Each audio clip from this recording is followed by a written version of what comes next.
No ano 2000, quando o streaming ainda nem pensava em nascer, o brasileiro médio tava pensando o seguinte: será que a vendinha da esquina tá com a promoção de DVD 3x10? E essas inesquecíveis promoções sempre traziam um filme muito interessante que você provavelmente não sabia que era um grande fracasso do ano 2000. Então hoje vamos para essa lista dos 10 maiores fracassos do ano de 2000 e ó, tem muito filme bom aqui, tá?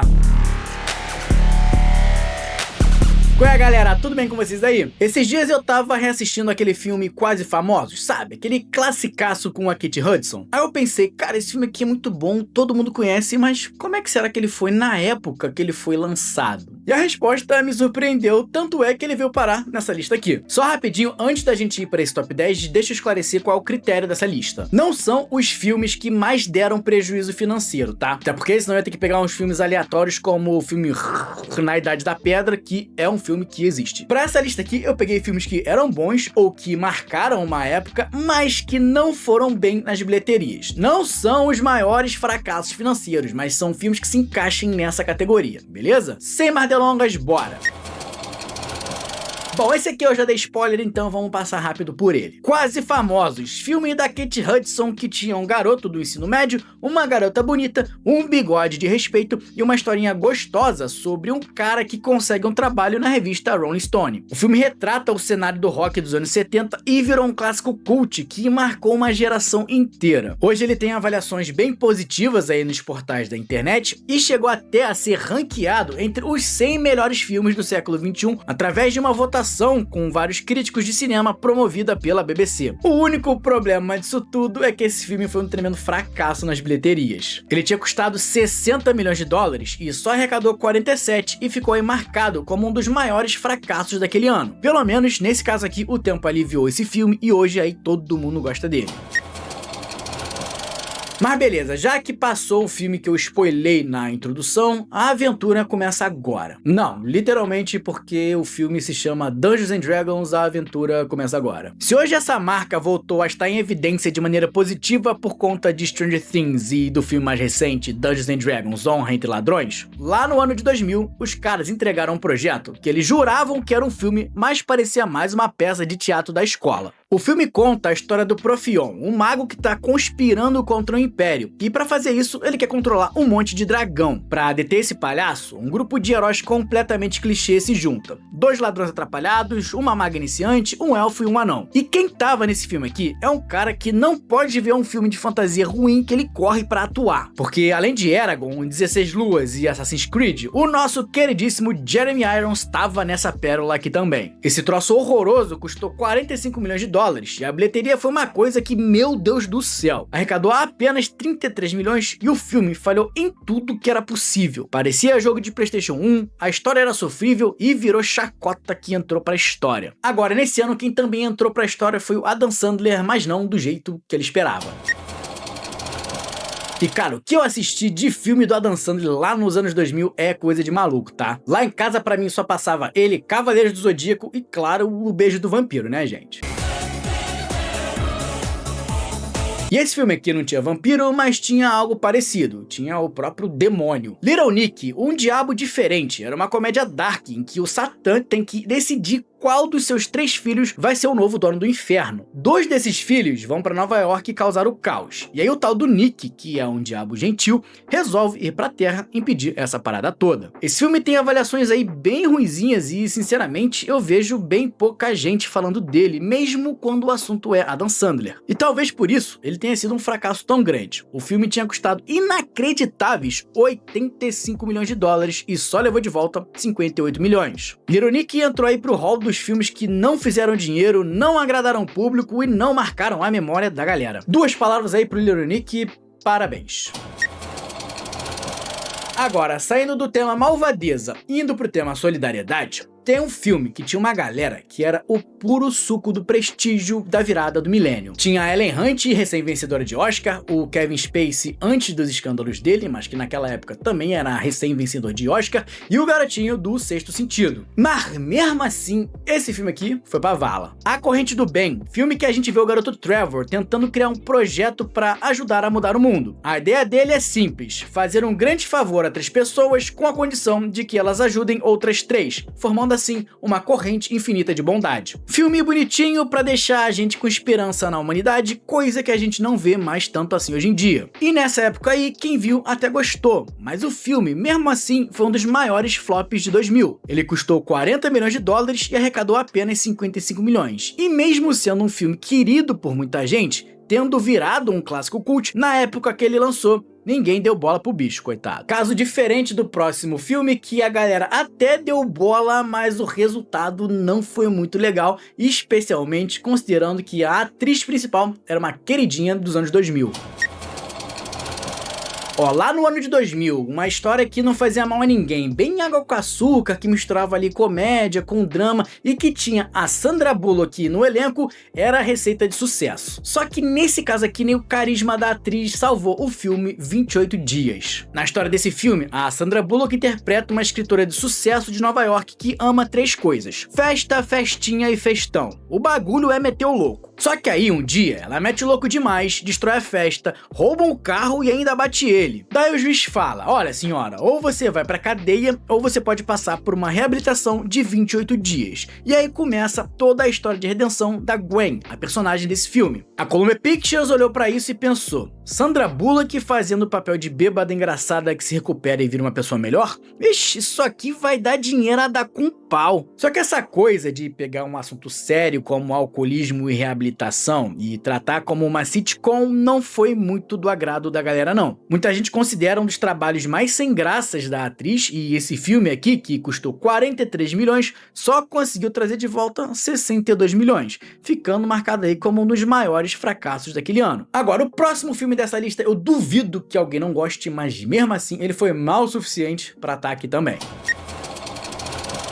Se você algum dia aí na sua vida tava de bobeira, numa tarde de sol, ligou na sessão da tarde, você com certeza viu o Túlio e o Miguel. Eu sou o Miguel.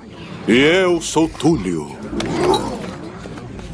E nos chamam de Miguel e Túlio. Caminho para Eldorado é uma das marcas registradas aí do pack de filmes de animação que todo mundo viu nos anos 2000. Quem gostava, gostava muito. Quem não gostava, tava mentindo pra pagar de diferentão. E quem não conhecia é porque não tinha TV. Aí tudo bem, não tem o que fazer. Eu nem preciso falar qual era a sinopse desses 2 picaretas aqui se fingindo de deuses pra enganar os nativos, né? Filmaço, impossível de esquecer. Só que é o seguinte: apesar de todo esse carinho do público, esse filme foi um tremendo fracasso. Numa época em que o 3D começava a ganhar força e era uma novidade que atraía muito mais gente pro cinema, Eldorado também teve um script que mudava a torta e a direito, e no fim, o filme não conseguiu definir bem qual era a sua audiência. Apesar de ser uma animação pro público mais jovem, ele tinha temas mais adultos e um humor bem seco, o que deixava ele menos atrativo para as crianças. Esse filme custou 95 milhões e só arrecadou 76 milhões, e aí virou uma grande decepção para DreamWorks, que nesse mesmo ano tinha feito uma grana violenta com A Fuga das Galinhas. Ah, cara, Eldorado ter flopado é um absurdo, me desculpa. É a prova de que o filme pode ser bom e ainda assim não convencer a galera aí no cinema ver.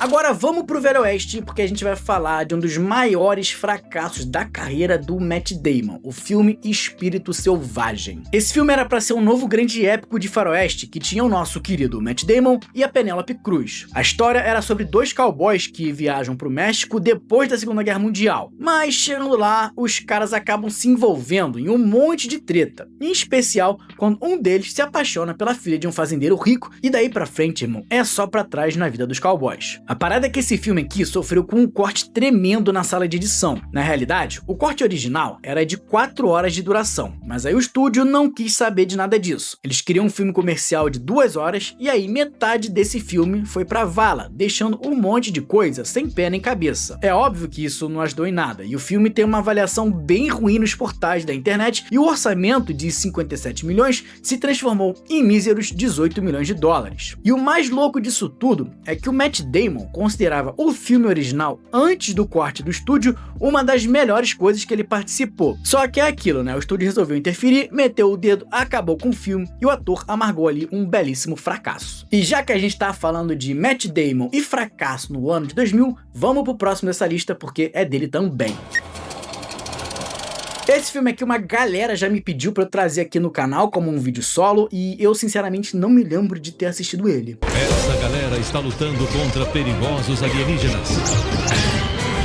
Tô falando da animação Titã, ou do original Titan After Earth. Porque sim, o Matt Damon tava nessa animação aqui emprestando a sua voz pro personagem na versão original. E esse filme então chegou pra fazer dupla com o fracasso do filme de cowboy do autor. Essa animação se passava no futuro, e lá a Terra é destruída por uma raça alienígena. Anos depois, um jovem humano herda um mapa que leva ele até uma nave lendária, que pode ser a última esperança para salvar a raça humana. Esse filme aqui, originalmente, seria uma história mais adulta, mas acabou suavizada pelo estúdio para poder se comunicar melhor com a galera mais jovem. Só que aí ele acabou ficando meio que no meio do caminho. Não era engajante o suficiente para os mais velhos e ao mesmo tempo ele era um pouquinho adulto demais para quem era muito jovem. E meu irmão, se teve um filme que perdeu dinheiro foi esse aqui, tá? Ele custou 75 milhões e essa grana evaporou numa arrecadação de 36 milhões de dólares. Não deu nem para pagar um salgado e um guaraná para a equipe de produção depois do lançamento. E você aí que é fã e já pediu um vídeo dele aqui nos comentários, ele tá na lista para um futuro, tá? Apesar de que quando eu falei de animação aqui no canal, a galera não engajou muito não, então vamos ver, né? Mas já que a gente tá falando de um filme que deu ruim e que tinha uma mega estrela, vamos pro próximo que o caso é bem semelhante.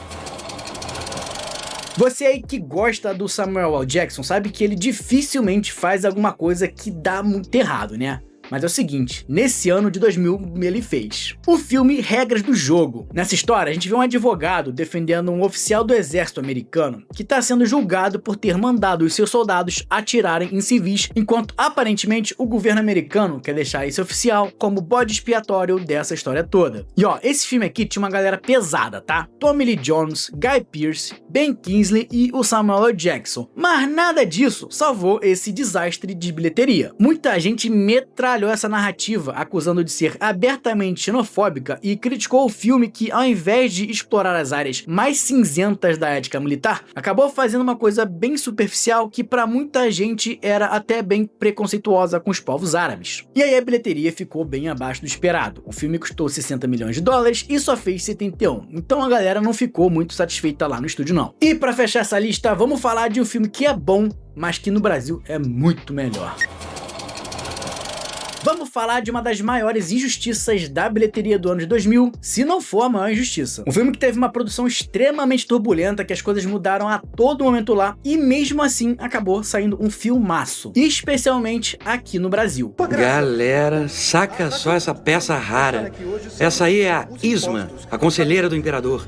Ela é a prova de que tem gente que nasce do avesso. A Nova Onda do Imperador, filme que hoje é considerado uma das melhores comédias da história da Disney e que tá eternizado no coração de muita gente. Só que na época ele foi uma derrota grande pro estúdio. A história eu não vou repassar aqui, se você não viu, irmão, acaba esse vídeo e vai lá assistir, tá? Esse filme ficou anos em desenvolvimento e originalmente ia ser um épico dramático quase como um Rei Leão na cultura inca. Só que no meio do caminho decidiram mudar tudo pra fazer uma comédia escrachada quase que de última hora e o filme veio a ser o que a gente conhece hoje. Infelizmente pros cofres da Disney, a Nova Onda do Imperador não foi bem nas bilheterias não. O orçamento de 100 milhões virou 169 de arrecadação. E geralmente, um filme precisa fazer ali no mínimo de 2 a 3 vezes o seu orçamento inicial para poder começar a se pagar. Então sim, esse filme aqui também foi um grande fracasso. Um fracasso que a gente ama, um clássico da Disney, mas em termos comerciais, não foi bem não. Pois é, minha gente, quanto filme bom nessa lista, né, cara? Mas é aquela coisa, né, gente? Dinheiro não é tudo. É bom, mas não é tudo. Mas é bom.